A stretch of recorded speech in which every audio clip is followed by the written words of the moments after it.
Kita nyo yung trouble code. Yan yung trouble code ng Ford Fiesta 2014 model. So bale dito ibababa namin yung transmission para magkaalaman kung ano nga bang meron sa loob nito at bakit nagkakaroon ng friction. So dito pinakita ko kung saan mo luluwagan yung mismong tornilyo ng torque converter sa mismong flywheel. Yan, tinanggal namin yung intake. So lahat yan tinanggal, pati mga axle natanggal na rin. So fast forward, yan, nababa na namin yung transmission. Bale dito inspect na namin yung loob, kung bakit nga ba nagkakaroon ng friction B sa loob. Bale yan, pinatayo namin yung transmission. Tapos dito sinikwal ko na yung mga lock para magkaalaman, para makita kung ano nga ba to. Yan, may papakita ako sa inyo. May nahuli ako. Oh. So yan. Yan. Bearing, ball bearing ng release bearing sa loob. So wala nga friction ko ano. So tama na. DCT. Pulos Buwa daw. ito? Buwa ito? Wait, buo.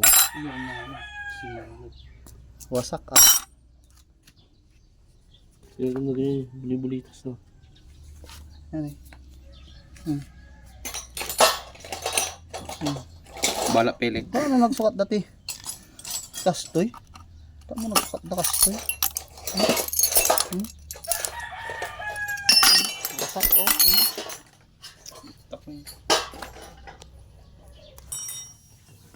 Nakita nyo naman yung problema nung Fiesta.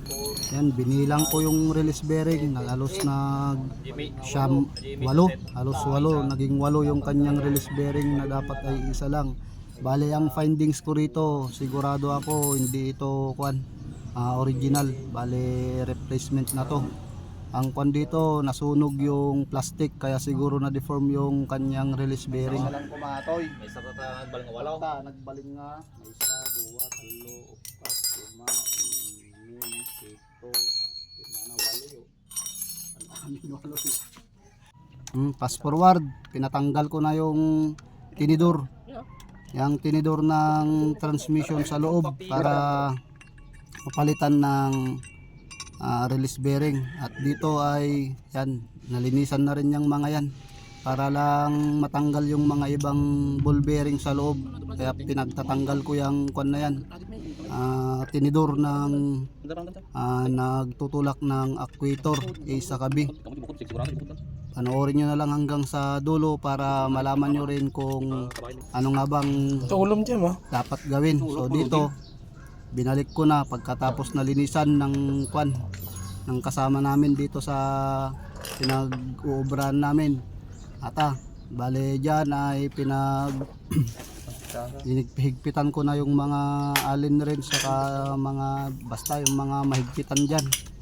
Fast forward, ayan, bale pinaikot-ikot ko, pero yan may tamang higpit yan.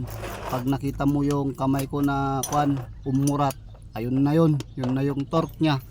Yan, ginamitan ko na ng torque wrench yung tingnan mo pag ulo na no nagkasjay no nagwala yung ulo na, ayun na yung higpit nya. Yan, ganyan lang ang magpahigpit ng tinidor.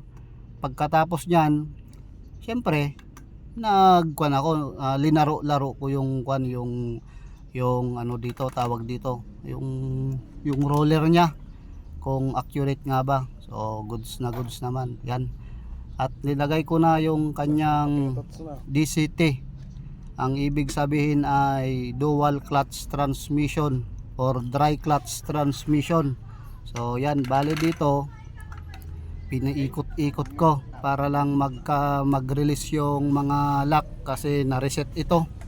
Pinareset namin doon sa malayo kasi wala pa akong special tools dyan, kaya pinareset ko lang sa labas yung may resetting tools ng dry clutch transmission ng Ford. Bale ito, ang may-ari nito ay sila Uncle Michael na Mercado at Auntie Diadema Degamo, shout out po.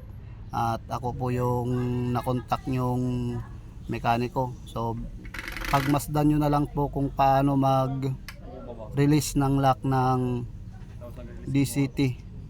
Pang Ford Fiesta, parehas lang yan ng Ford EcoSport, parehas lang yan. Kung hindi nyo kasi yan release yung lock, ay malamang hindi yang tatakbo. At kung hindi rin na resetting yung DCT, malamang hindi rin yan tatakbo. Ayan, goods na. So dito pinatrace ko yung kung may pugsat na wire ba, kaya pinatrace ko sa kanilang dalawa. So yan, ito na yung pinakamahirap, yung maglagay. So talagang todo kanyan, lakas, kailangan ng lakas.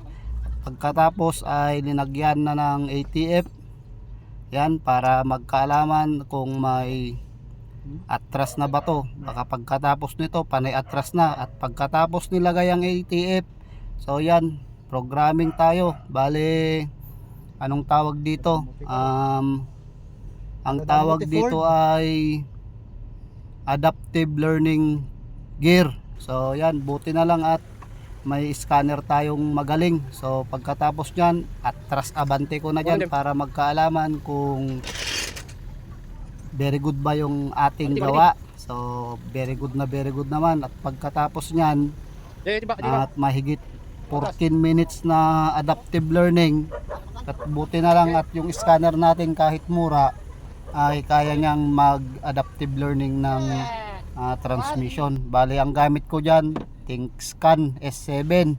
So dyan nag-road test na kami at pagasolina 300. Yan, bali nakargahan ng 300 petot yung gasolina para ma-road test. So dito ayun, nag-road test kami sa bypass para mas maluwang yung pagtatakbuhan ng sasakyan, para magkaalaman kung okay na ba yung takbo ng sasakyan na to. So salamat sa panonood mga kamekaniko, and paki-like and follow and share na lang sa aking mga videos. Maraming salamat and God bless you all.